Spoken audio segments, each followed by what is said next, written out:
Yeah, the Pepsi accident that changed Michael forever, what the cameras didn't show. They told the world it was just a freak accident, a pyrotechnic malfunction during a commercial shoot. Michael Jackson's hair caught fire for a few seconds. He got treated, and everyone moved on. That's the story you know. But here's what most people don't know. That 60-second moment on January 27, 1984, didn't just burn Michael's scalp. It fundamentally altered the trajectory of his entire career, his relationship with pain, and the way he saw his own image. There was one decision Michael made in the hospital that night that would echo through the next 25 years of his life. And trust me, by the end of this video, you'll understand why that accident wasn't just a medical emergency. It was a turning point that nobody recognized at the time. Let's dive in. Let me paint the picture for you. January 1984. Michael Jackson is at the absolute peak of Thriller mania. Billie Jean, Beat It, Thriller. These aren't just songs anymore. They're cultural phenomena. MTV is playing his videos on loop. The Motown 25 moonwalk made the entire world stop. Michael Jackson isn't just famous. He's the most famous person on the planet. And Pepsi knows it. They sign him to a $5 million endorsement deal, the biggest in history at that time. The shoot is scheduled at the Shrine Auditorium in Los Angeles. 3,000 fans in the audience to make it feel like a real concert. Michael is supposed to descend a staircase while pyrotechnics go off around him, just like his live shows. Big production, big stakes. Now here's where it gets interesting. Michael is a perfectionist. He rehearses everything to death. They've run through this commercial 6 times already. No problems. Everyone's comfortable. But on the 7th take, something goes wrong. The pyrotechnics fire 2 seconds early. Michael is still at the top of the staircase when the flashpot detonates. The magnesium charge sends a spark directly into his heavily sprayed hair. Aerosol-based, highly flammable. His hair ignites instantly.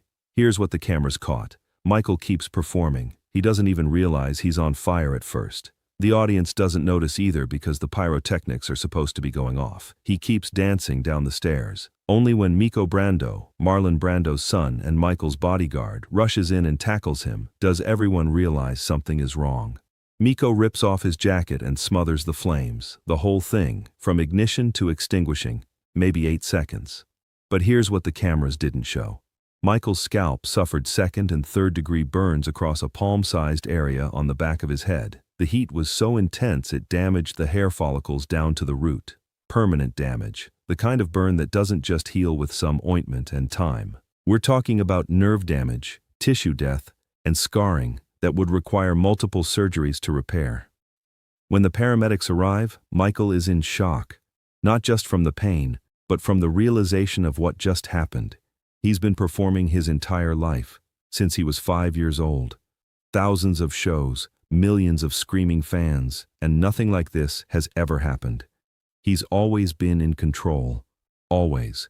And in one moment, that control vanished. They rush him to Cedars-Sinai Medical Center. Now, this is where it gets deeply personal. Michael is admitted under an alias to avoid the media frenzy. The doctors examine the burns and tell him the truth. The damaged area is significant. The burns are deep. He's going to need reconstructive surgery, possibly multiple procedures, and even then, hair might never grow back in that spot. For most people, that's devastating news. But think about who Michael Jackson is at this moment. He's not just a performer, he's a visual icon. Every single detail of his appearance is calculated. The curls, the sequined glove, the red leather jacket, the single white sock. His image is as important as his music, maybe more important. And now, there's a patch on his scalp that's burned, scarred, visible if he doesn't cover it. Here's the moment that changed everything. The doctors offer him something for the pain. This is 1984. Pain management protocols are different. Prescription painkillers are handed out more freely. Michael is in genuine, severe pain. The kind of pain that makes it hard to think, hard to sleep, hard to function. So, he accepts the medication. Demerol, a powerful opioid. And it works. The pain subsides. He can rest. He can think clearly again. But here's what nobody tells you about that moment. That was Michael Jackson's first experience with prescription painkillers. Not for recreation, not for escape. For legitimate medical pain. And it worked so well that it became the solution whenever pain appeared again. Now you might be thinking, okay, he took some painkillers for a burn. That's normal. That's what anyone would do. And you'd be right. But here's where the industry reality comes in. Michael doesn't just rest and recover. He can't. The Pepsi deal is massive. The victory tour with his brothers is about to start. The promotional machine is already in motion. Canceling or delaying isn't an option. The financial stakes are too high. So, Michael goes back to work. The burns are still healing. The pain is still there. And every time it flares up, there's medication available to make it manageable. This becomes the pattern. Pain, medication, performance, repeat. But that's not all. The accident did something else, something psychological that nobody recognized at the time.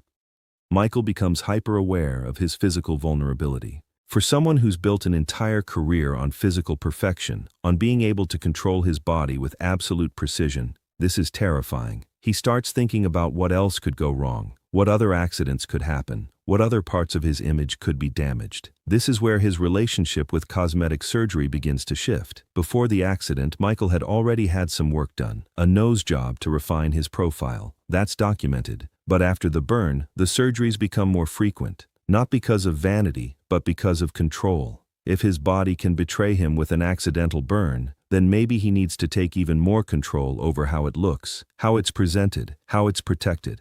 Let me break down what the Pepsi accident actually triggered. It wasn't just a physical injury, it was the beginning of 3 interconnected patterns that would define the rest of Michael's life. First, the introduction to pain management through prescription medication. Second, the psychological shift toward hyper-control over his physical appearance. Third, the realization that his body, the instrument of his art, was fragile. These 3 things converged in ways that nobody predicted. Here's exactly how that matters. In the months after the accident, Michael undergoes his first scalp surgery to repair the burn damage. The procedure involves tissue expansion, where they stretch the surrounding skin to cover the scarred area. It's painful, it requires recovery time, and it requires more pain medication, but Michael can't stop working. The victory tour kicks off in July 1984, just 6 months after the accident, 85 shows across the United States and Canada. Michael is performing with burns that are still healing, with surgical scars that are still fresh, with pain that's still very real. And the only way he gets through it is with medical help. Painkillers, anti-inflammatories, injections before shows to numb the discomfort. This becomes routine. Not addiction, not yet, just management. Now here's the kicker. The Pepsi accident also changed Michael's relationship with corporate partnerships.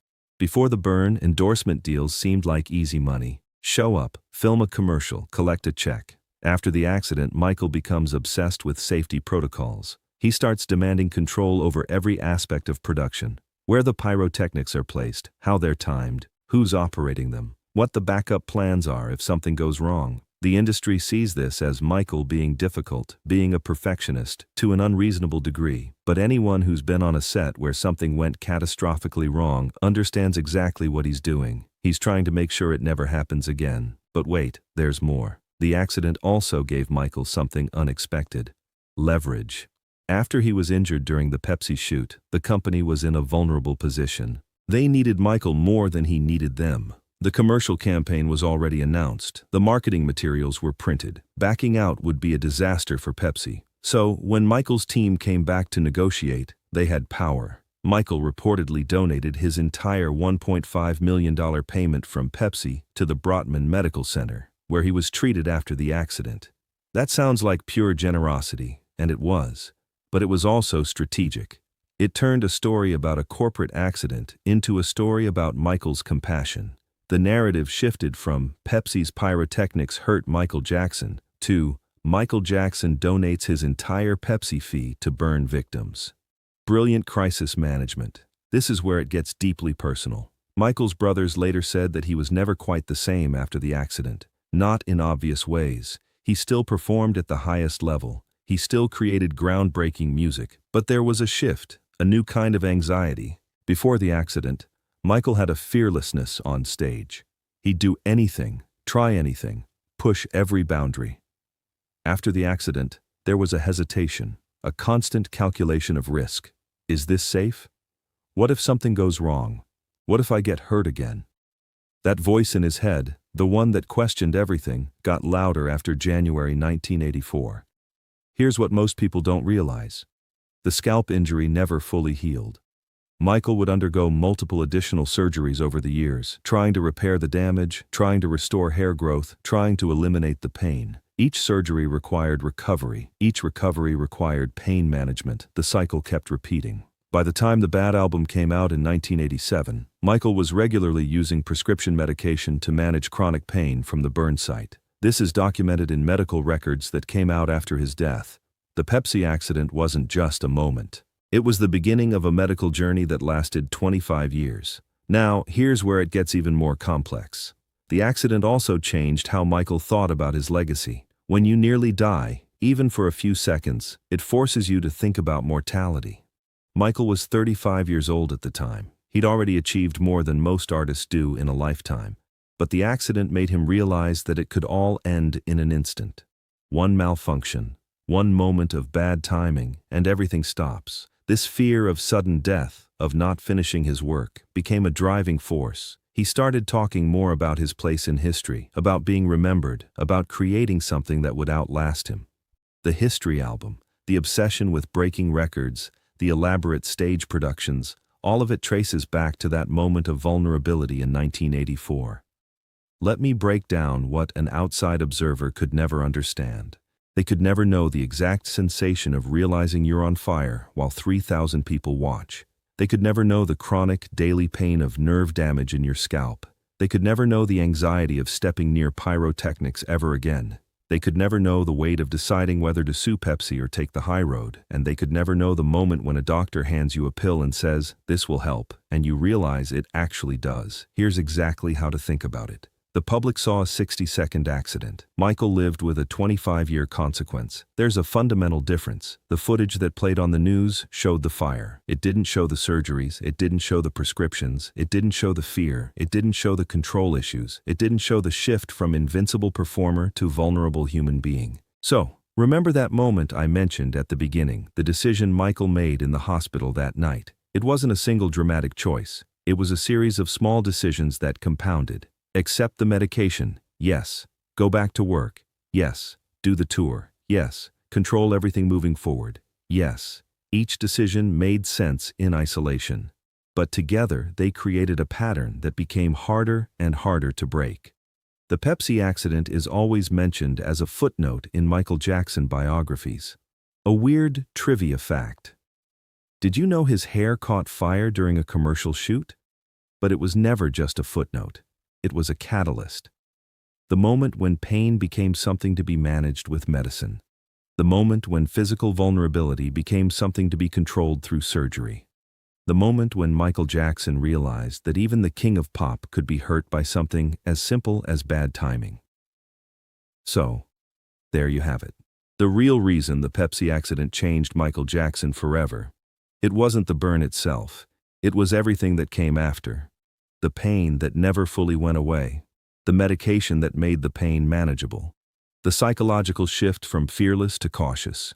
The realization that his body was both his greatest asset and his greatest vulnerability. The pattern that started in a hospital room in 1984 and continued until June 25, 2009. This accident wasn't just a moment in Michael's life. It was the beginning of the end, disguised as a survivable mishap. If you enjoyed this video, make sure to like and subscribe for more content like this. Thanks for watching, and I'll see you in the next one.